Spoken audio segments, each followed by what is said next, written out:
Hi, everyone. I'm Chuck White, SU's president, and I want to thank you all for joining us for today's University Town Hall. We began these quarterly town meetings in January as part of our ongoing commitment to improving communication with our university community. And at each meeting, I am joined by representatives of one of our campus shared governance groups. Tonight's meeting is co-hosted by the SU Faculty Senate. Before we get started, I just want to thank all of our students, faculty, staff, alumni, donors, parents, our entire Seagull family for the way that you all have stepped up, pulled together, and supported each other during these very difficult and unprecedented times. It's no small feat to take all of the instruction and operations of a university our size and move it all online in a week.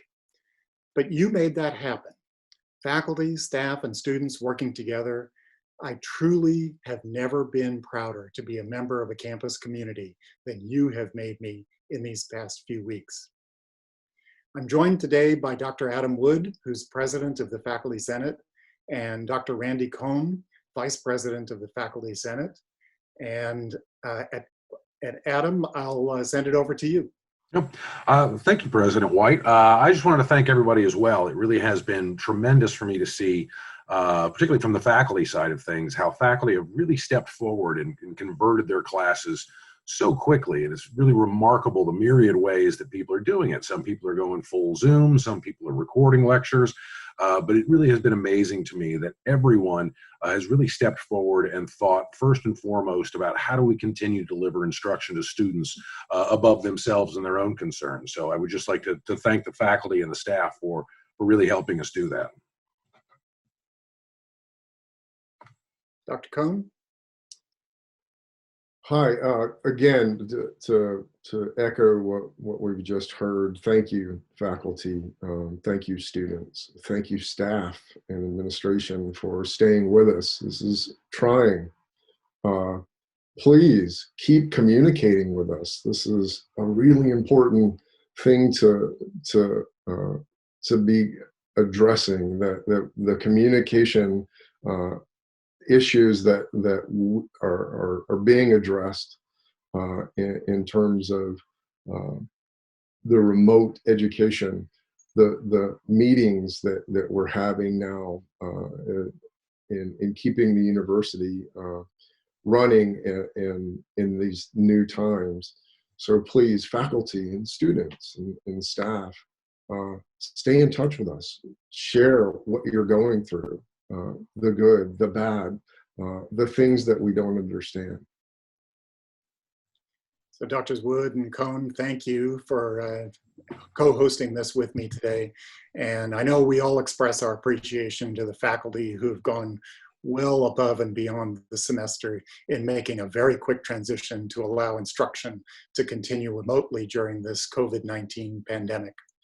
Our audience may not be aware that some faculty have also been instrumental in community efforts to fight the coronavirus as well, from collecting and donating personal protective equipment to 3D printing safety equipment for local hospitals, to organizing deliveries for those in self-confinement, to establishing online educational tools such as the new ESRGC statewide COVID-19 dashboard. If you haven't seen it yet, go to esrgc.org and look for the link to the COVID-19 dashboard. It's pretty interesting. So the university thanks you all for your diligence. Now, we received many questions to our stayinformed@salisbury.edu email address, and it's time to get to some of those. The first one, we received a lot of questions about off-campus housing. There are students who are not being let out of leases or getting other kinds of relief. And just wanted to let you know that we are working with the SGA and the Graduate Student Council to see how landlords off campus may be able to better support students. You may know that University Park, which is run as a public-private partnership, did give refunds to students. They have a relatively close relationship with SU. Cruise Rentals is already discounting rents, I think, for the summer, and some landlords are giving a little bit of relief, but we're working with landlords to try to make sure that they know that some of the students in their units are hurting a lot, and that if they can possibly do it, they need to help students. Adam, you want to take the next one? Great. Yeah, the next question really was about the pass, no pass option. A lot of people are calling it a pass-fail option, but it's a pass, no pass option. This is really sort of how shared governance works, right? When we think about curriculum and instruction, right? This is the faculty side of the house. And so this began 2 weeks ago at an emergency faculty senate meeting where a senator brought forth a motion to make an optional pass, no pass possibility for students. So any student in any course, as long as they do this before the current drop date of April 17th, can elect to have a course graded on a pass, no pass option. They can still stick with the traditional A, B, C, D, F, or they can go with this pass, no pass option. If they choose this pass, no pass option, there are really no negative repercussions for doing poorly in a class, right? So if a student, even if they end up with a no pass grade in a class, there is no negative impact on their GPA whatsoever. So students really need to think about and talk with their faculty members and their advisors about which is the best choice for each student and for each individual class, right?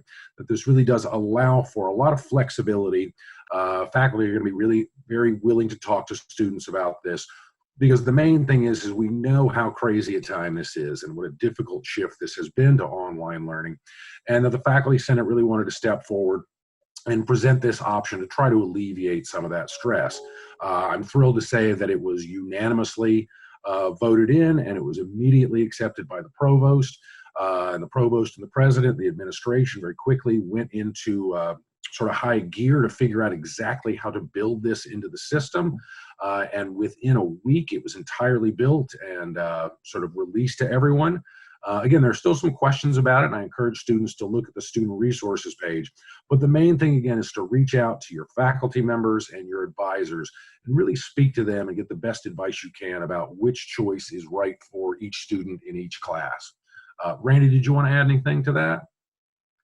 Yeah, so there's some question as to when the deadline is for that change of grading method, and it's been advertised as being attached to the date of April 17th. And there's been a question about, is that going to be time enough? Originally, it's tied to the last day to drop with a grade of W was moved. And so the current change of grading method is tied to that last day of withdrawal date. And that has the potential to get moved back further. So know that the Faculty Senate has talked about this in chambers about whether or not we should go ahead and do that. I think the recommendation may be to go to April 30th, and that's under discussion now. So if you have thoughts about that, please weigh in. Thank you. Okay, thanks, Randall. We got a lot of questions about commencement. And as you all know, because of the governor's stay-at-home order and closing the campus to the public, we had to cancel the in-person ceremony that was scheduled for May of this year. But we remain absolutely committed to giving our graduates an in-person graduation ceremony. And the question is when? So we have tentatively scheduled commencement exercises for the weekend of December 18th through 20th at the Wacomico Youth and Civic Center in Salisbury. The Civic Center is available for those dates, and We're going to see how many students are going to participate. And so the details of exactly what times these are scheduled is going to be a little bit up in the air for a while. Our graduates are going to receive a pre-commencement congratulations package in May or in June. And of course, the diplomas, when they are issued, normally diplomas are mailed to students through the U.S. mail, and so that will happen regardless when the diplomas are ready. But the commencement ceremonies are tentatively scheduled for December 18th through 20.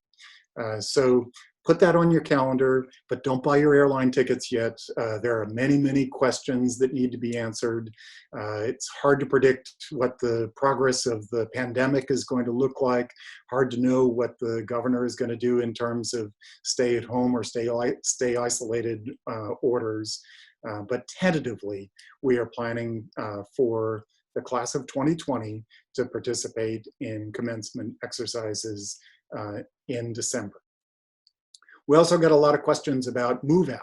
Like, what are we doing now? Why is there confusion? When will people be able to get their belongings? And I'm delighted to tell you, I checked with Dave Gutowski this morning, move out is very nearly complete.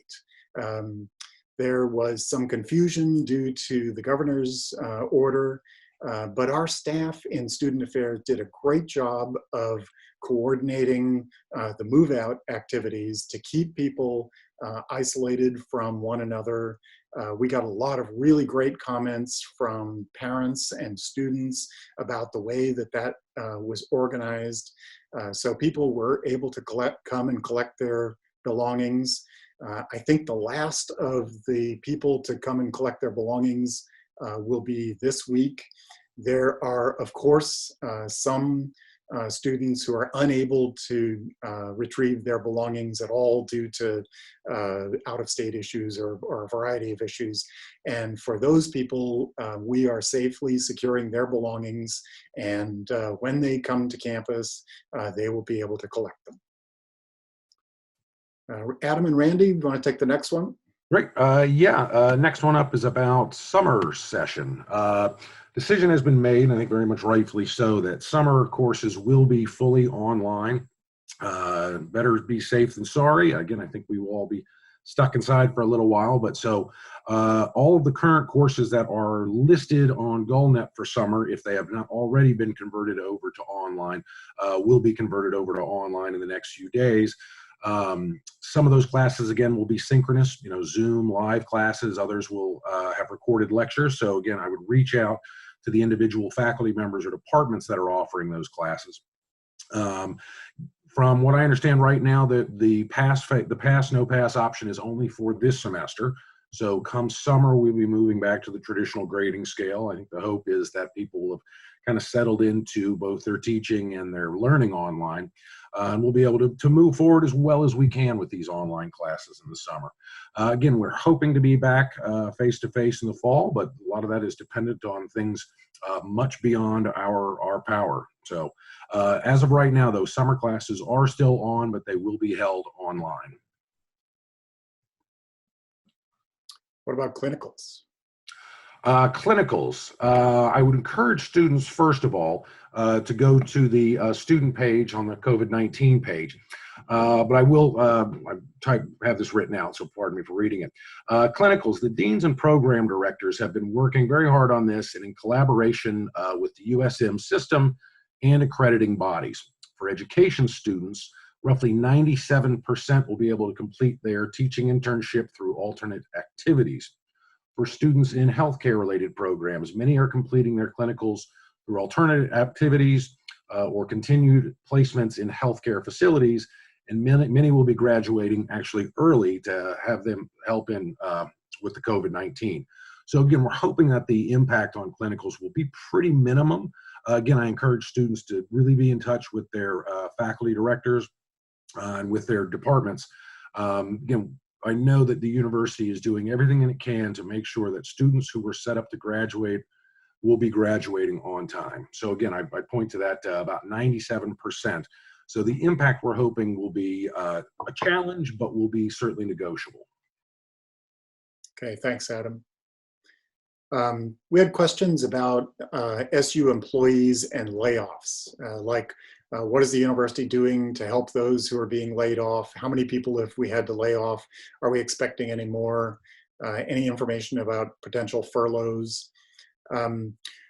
We had about 140 contractual employees, mostly in dining services and housekeeping. And we did release those employees from their contracts. That's a formal process that allows them to then collect unemployment. The vast majority of our employees continue to work and continue to be paid. We don't have any information on furloughs. We will continue to pay as many people as long as possible, but we are going to be under some limitations that are imposed by the state and some limitations imposed by the financial ability of the university to sustain itself without the income that we need to do that. So we're committed to our employees, but so far about 140 have been released from their contracts. There's also a question about support for faculty, staff, and students. What are we doing to support them in this environment with online services and technology, and how are we keeping things going and the trainings and offerings that are being provided to faculty? Well, we really appreciate the tremendous efforts of our faculty and staff as we moved to online instruction and remote work. The Center for Instructional Design and Delivery, ID&D, and our instructional designers in CHHS and the Purdue School have done just an amazing job of supporting faculty in this transition to online teaching. And similarly, the people in our Office of Information Technology have been pedaling as fast as they can. The IT help desk has been going, and the associate provost have worked really hard to get needed computers and connectivity for students, staff, and faculty. We've increased our campus subscription to LinkedIn Learning. That's the thing that used to be known as lynda.com. It's a professional development platform, so everybody on campus, our employees, have access to this very powerful platform. Our membership in the National Center for Faculty Development and Diversity begins on April 15th, and that provides access to several professional development experiences for faculty and graduate students. Let's see, faculty have worked diligently to get their courses online, including several visual clinical experiences and demonstrations.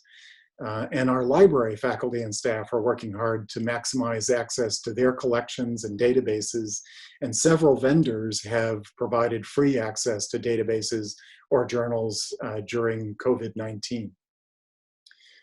Next question is, how does SU plan to mitigate the financial fallout because of this pandemic-induced economic recession? Well, I have to say that my predecessor, Janet Dudley Eschbach, left her role as president here with this institution in really good financial shape. We have really adequate reserves, something we call fund balance in the system, to meet emergencies like this, and we are using those funds to continue to pay our employees as long as possible, and that helps to keep the local economy going also. Yes, this is a troubled time, but we're still in pretty good shape financially, and so we are going to use those resources to help as many people as we can. The next question is there a mitigation plan in case of reinfection after the campus opens in fall of 2020? Well, first of all, no firm decisions have been made for the fall, but we are tentatively planning to teach classes face-to-face in the fall, and I emphasize the word tentative, while also being prepared to transition online if necessary.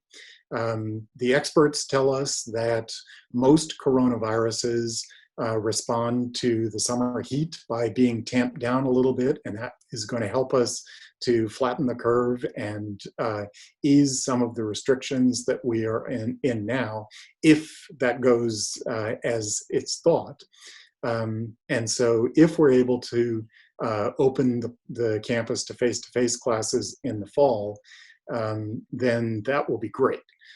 But seasonal flus do pop up again in late fall, early winter. And so our faculty and our staff, really, we all have to be prepared for the possibility that we might have to go back online as the flu season progresses. So we're just going to have to see what the progress of the disease is like and how well people are social distancing so that we can prevent or at least minimize that reinfection if it occurs. The next question, will there be hiring freezes if the state mandates budget cuts due to decreased revenue collections? Right now, I would say that we're in sort of a soft hiring freeze.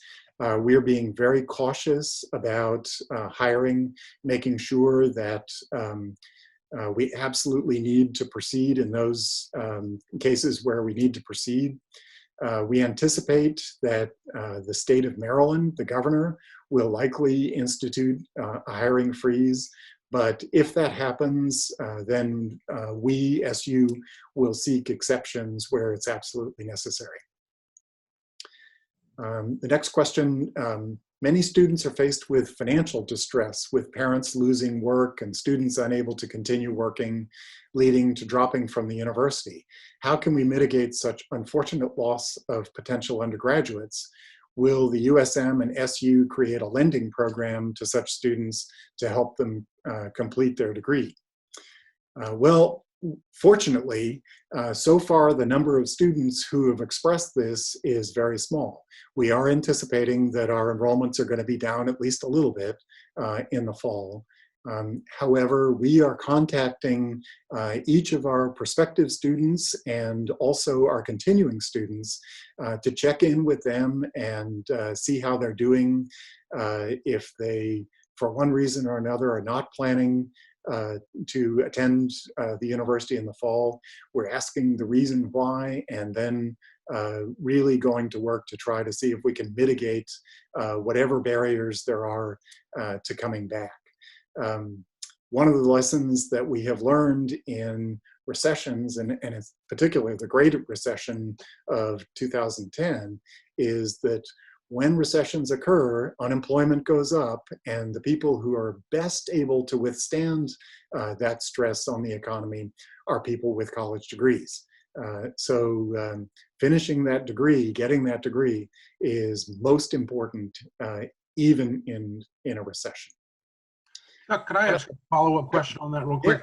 Yeah. In reading different things from the Chronicle of Higher Ed to Inside Higher Ed, right, that there are discussions about that the concern is that the illness will keep students away, but oftentimes recession tends to bring more students in. I was wondering if you might share your thoughts on that sort of split that we're looking at ahead of us. I think all bets are off this time. Both tendencies are going to be present. And so I think the number of people coming back to school is focused at least largely in adult students, people who have some college but no degree. But the students who are just coming out of high school or maybe in the process of earning their degrees may be more likely to stay away during a time when we have a stay-at-home order in effect. So I actually don't know which of those effects will be larger.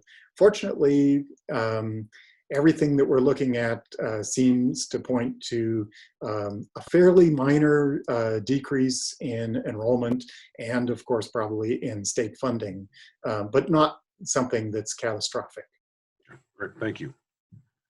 You want to take the next one? Yeah, next one comes a question about, as a pre-tenure faculty member going up for promotion and tenure this fall, how might the course evaluations from this semester be factored into decisions? Before I get to that specific question, I do want to say that the Faculty Senate, starting 3 weeks ago, went into sort of emergency mode. We've been meeting every week and have been addressing a number of issues sort of like this. So one of the first motions that was presented, and again was unanimously passed, was offering untenured faculty members the option of extending their tenure and promotion timeline by a year, right? So we know that we are kept out of labs and libraries and all these kind of things, so we're not really going to be able to do the research that we're expected to do. So any faculty member who is on the tenure track may request to add a 1-year extension to their tenure and promotion clock. That was one of the first and most important things that we really addressed. We currently have a motion on the table about the very specific issue of teaching evaluations. There's obviously quite a bit of concern that the student evaluations are not going to be as strong as they might be, given the way that we've had to make a very, very quick shift to online learning. And this is particularly challenging for untenured faculty members, but also our adjunct faculty members, who are evaluated very closely on how their students evaluate them.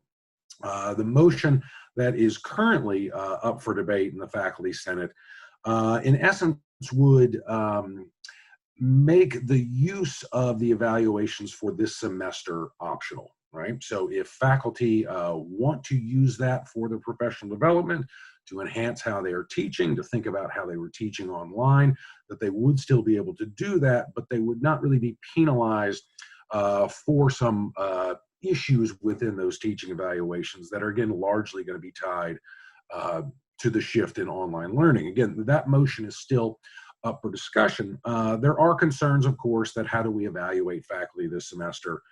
We don't have those student evaluations, but we also have to recognize that this is a pretty dramatic time. And so I think in the same way that we wanted to extend to students the option for the pass-no pass to sort of mitigate some of that tension, we wanted to do the same thing for our untenured faculty. And so while that motion is still under discussion, so it's not been finalized and voted on yet, the Faculty Senate is very much aware that that student evaluations this semester are going to really give us some very peculiar results. And a lot of the evaluations are probably going to be more reflective on the difficulty of the shift to online than they are on a particular course or a particular faculty member. So what I would say in the most general sense is that departments need to be very aware of the perilous nature of student evaluations for this semester.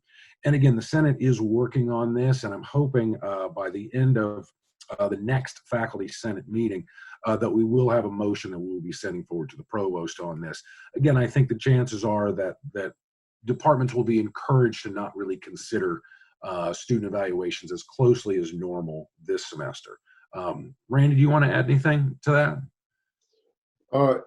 The only thing that I would add is that the Faculty Senate has also been considering the nature of the intellectual property that's been developed. Some really incredible and creative ideas that in terms of educational technology and delivery, some ideas have been developed by our faculty. So we've been working on protecting that intellectual property now, as well as thinking about this for the future.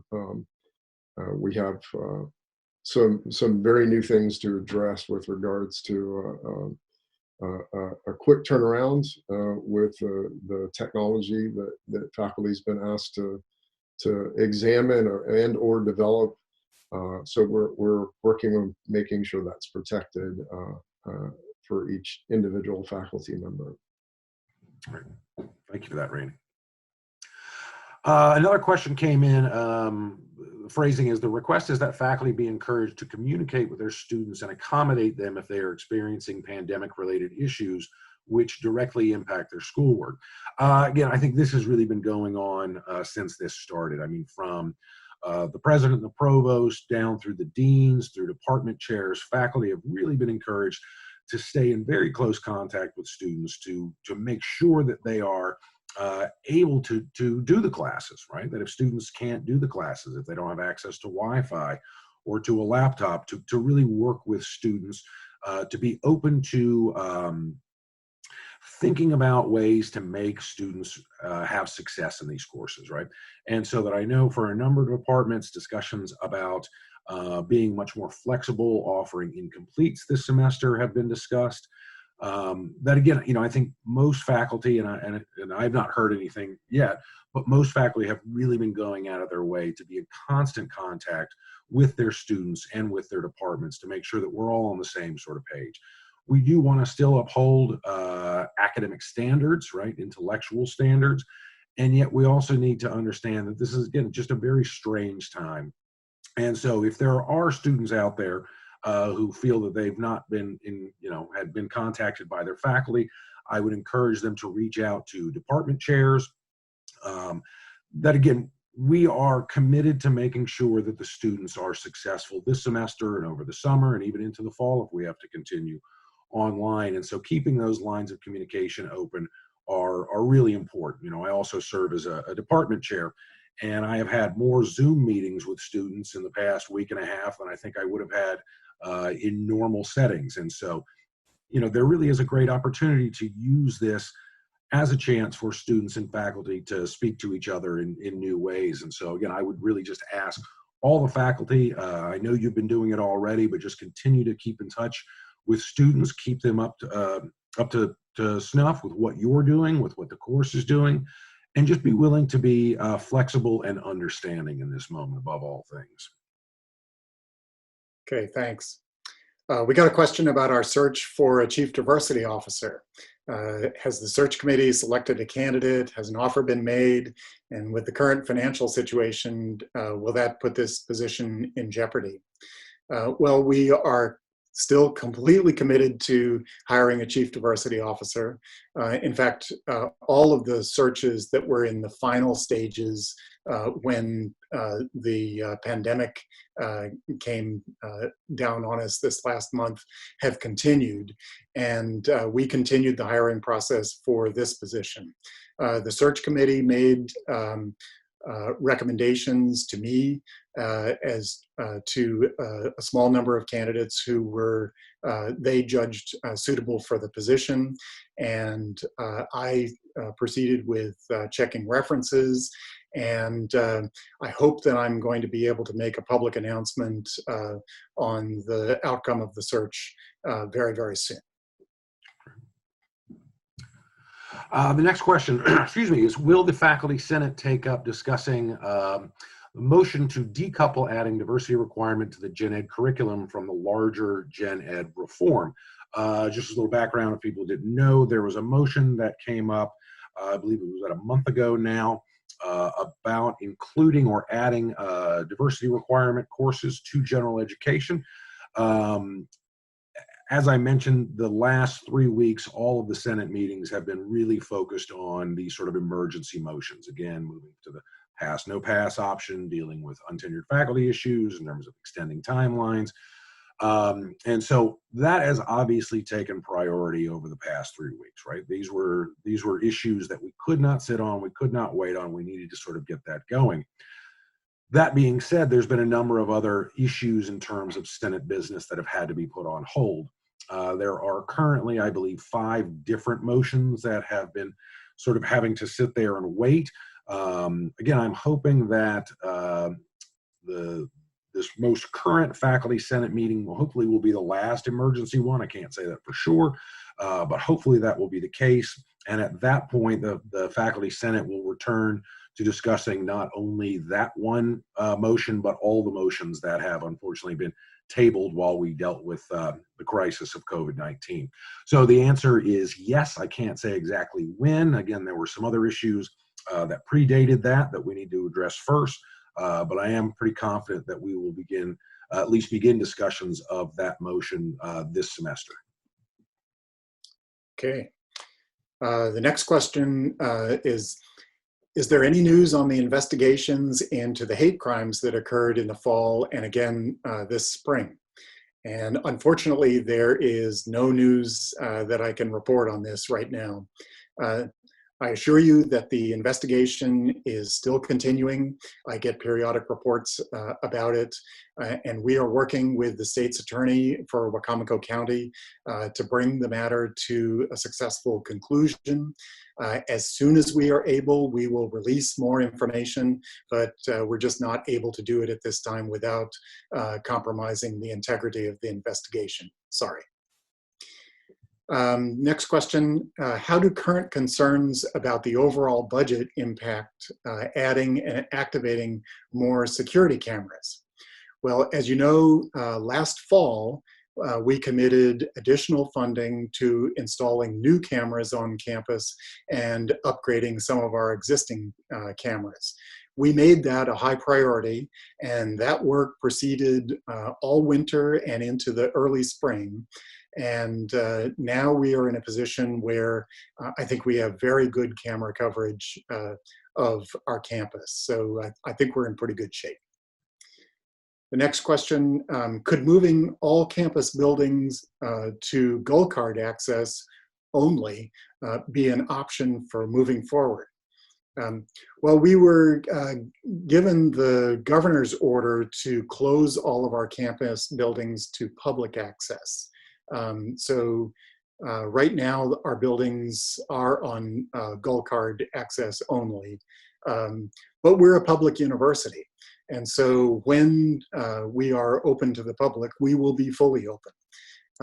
Gold card access is a little bit of a clunky system to implement for everyday, people going in and out of buildings. But we're going to figure out, particularly in the fall when everybody's back, what's appropriate for access to the buildings and how to do it. The next question, what actions will the university take to address a culture of racism? Well, this is a really important issue, and it's a high priority for my administration. And the work of the campus continues. I've been working with the Office of Diversity and Inclusion to continue the development of training for faculty and staff and students.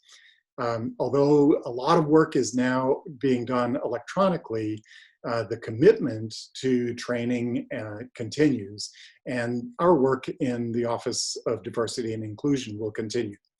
The move to online has disproportionately affected low-income students and students from under-resourced communities.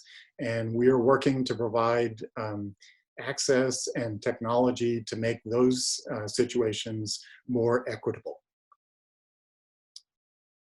Randy and Adam, you want to take the next one? Yeah, the next question, sort of similar, related in some ways.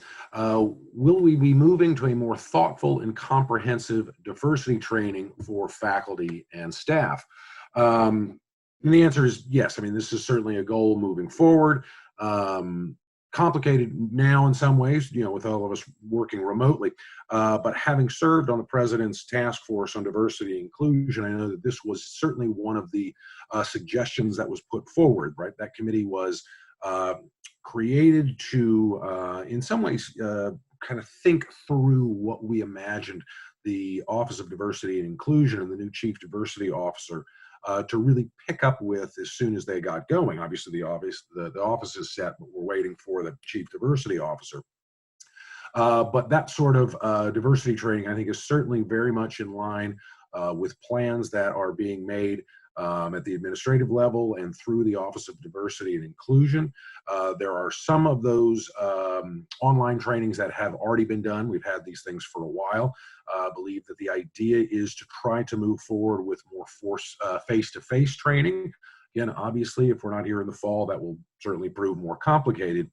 But I think to say that the university is really dedicated to addressing issues of racism and diversity and inclusion on every front possible, the commitment is there.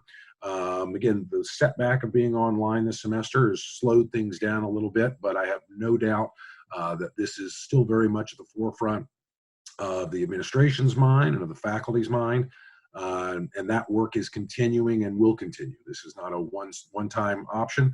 This is something that will continue to be worked on for moving into the future for years to come. Okay, thank you.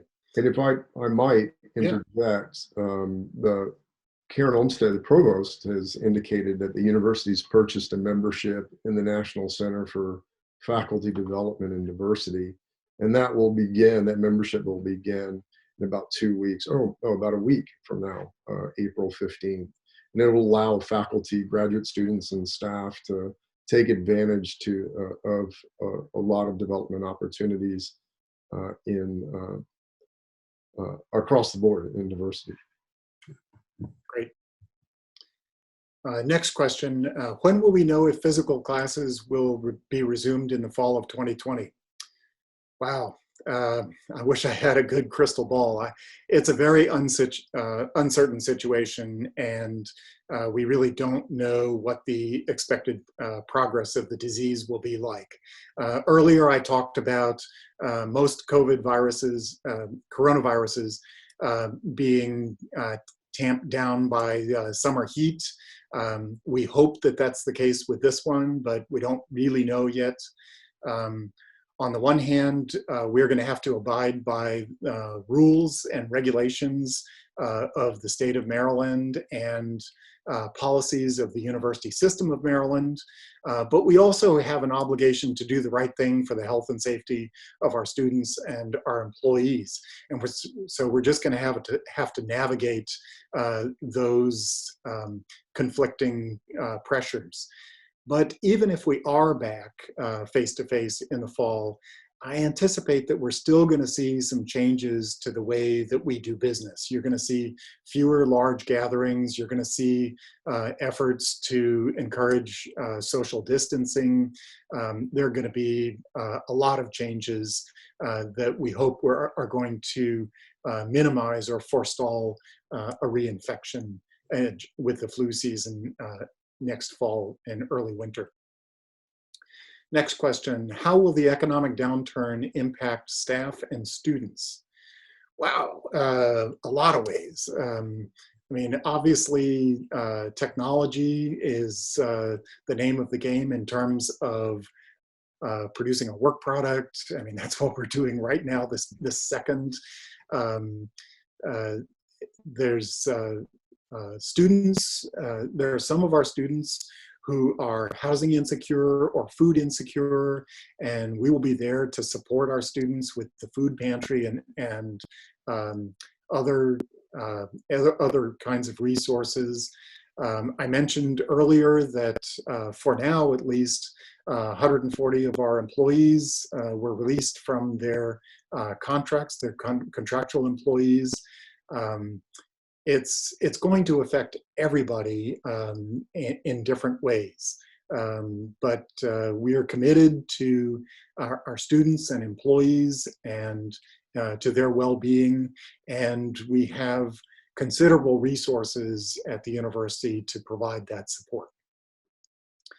The next question, is the university making a plan to handle pandemics or epidemics in the future, and is there a way to enforce social distancing while keeping people on campus? Well, we have been through pandemics before. You can go online and read about the Spanish flu and SARS and H1N1. There have been pandemics before this one. And each time we learn some new things. This is a big one. This is very impactful on people's lives and on the economy. People in society have different kinds of reactions to requests to maintain social distancing. So cultures are different in different places. The mandates to maintain social distancing are different in China than they are in Italy, and still different in the US. And as a society, we've had to learn some pretty painful lessons when those social distancing requests are not heeded. I'm reminded that in Ocean City this past month, the mayor had asked people to be careful and maintain social distancing. And a couple of hundred people on the boardwalk disregarded this.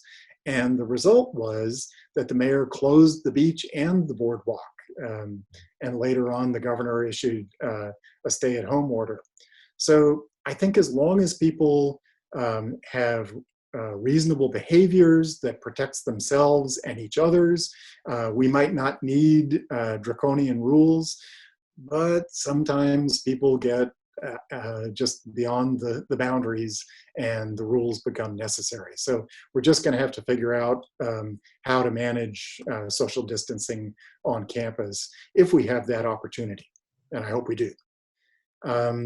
And finally, I was asked to provide a reminder that the Campus Climate Survey is still open. If you haven't done it already, and fill out the Campus Climate Survey for us. It's really important for us to get a really good idea of not only what our current problems are in terms of the campus climate, but also work towards some easy solutions.